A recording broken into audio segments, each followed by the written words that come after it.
Nous sommes en train de faire aujourd'hui le branding international de la Guinée pour que la destination Guinée soit appréciée par les touristes et les investisseurs. Et quand ils viennent, ils ont des zones à regarder où ils prennent les photos. Nous avons mis nos symboles comme ici, évidemment notre icône de la musique guinéenne se trouve ici. C'est là où les touristes doivent venir. Mais vous-même, vous voyez le niveau de délabrement qui montre que nous n'avons complètement... Ce n'est pas une question d'argent.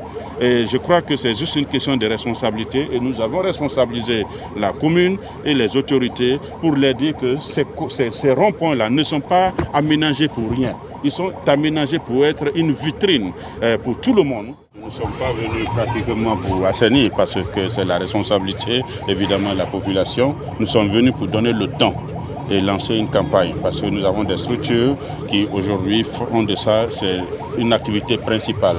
Ils sont spécialisés pour cela. Nous, en tant que membres du gouvernement, en venant ici, c'est pour donner le ton, c'est pour sensibiliser, c'est pour faire les remarques. Alors, qu'est-ce que nous avons fait pratiquement? Quand nous sommes venus, nous nous sommes d'abord rencontrés avec la délégation spéciale pour passer le message en leur disant que c'est la responsabilité des familles, c'est la responsabilité des carrés, c'est la responsabilité des chefs de quartier, c'est la responsabilité de la délégation spéciale de nettoyer leur commune et que ce n'est pas l'État qui viendra faire ce travail-là à leur place. Et qu'il était donc important que nous partons voir les acteurs sur le terrain et passer ce message. Donc avec la délégation spéciale, nous sommes donc allés dans les marchés, nous avons rencontré les femmes. Et avec eux, nous avons fait des simulations, évidemment, d'assainissement et nous avons passé les messages. Les femmes ont été claires avec nous, qu'elles sont prêtes à accompagner la délégation spéciale pour ce travail. Elles sont prêtes à accompagner la direction nationale de l'assainissement, mais elles ont posé des problèmes. Par exemple, les caniveaux qui sont fermés, elles ont demandé qu'on puisse maintenant là ouvrir pour qu'elles nettoient parce que c'est complètement sale en bas. Et ça, c'est au niveau du marché. Nous sommes allés voir quelques chefs de quartier. Nous avons vu le chef de quartier de Kabitaya. Nous avons vu évidemment les syndicats qui sont aussi des acteurs importants. Nous avons discuté avec eux pour qu'ils soient évidemment nos interprètes auprès des autres chefs de quartier pour leur dire que le message du président est clair, c'est leur responsabilité, qu'ils doivent s'associer à cela. Ce n'est pas le président qui viendra nettoyer devant leur maison. Nous sommes allés évidemment du côté de Sangoya pour rencontrer les jeunes.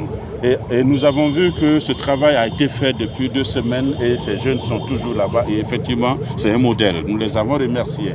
Et nous avons rencontré les PME d'assainissement. Et ça, c'est un message extrêmement important.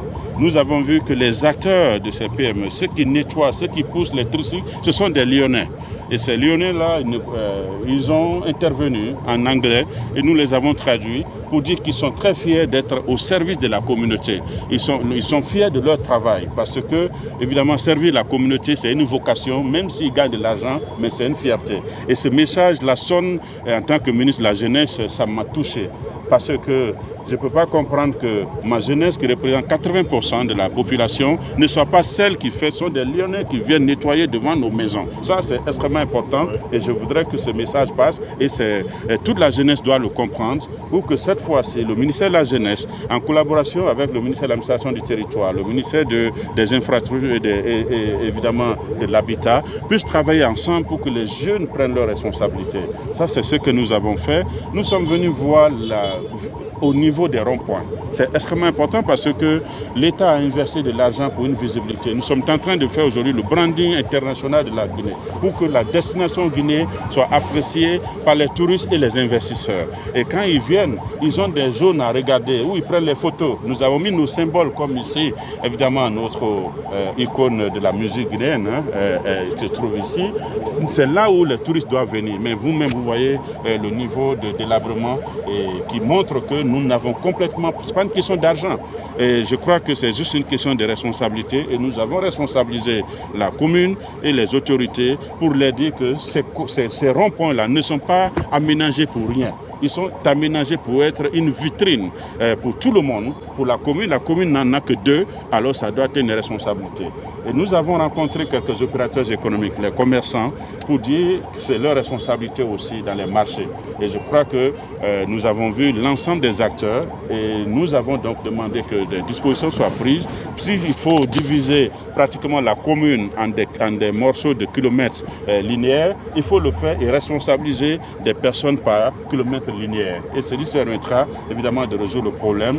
Et ensemble, ce qu'eux ne peuvent pas faire, l'État pourra le faire pour pouvoir, par exemple, les caniveaux, par exemple, les gros travaux qu'ils ne peuvent pas faire au niveau de la commune. Ça revient évidemment au niveau du gouvernement. Mais ce n'est pas la responsabilité du gouvernement de venir ramasser, ce n'est pas la responsabilité du gouvernement de venir payer les PME, c'est vraiment la responsabilité de la communauté et c'est un acte citoyen que nous appelons à ce que ça va. C'est pour ça que nous sommes là.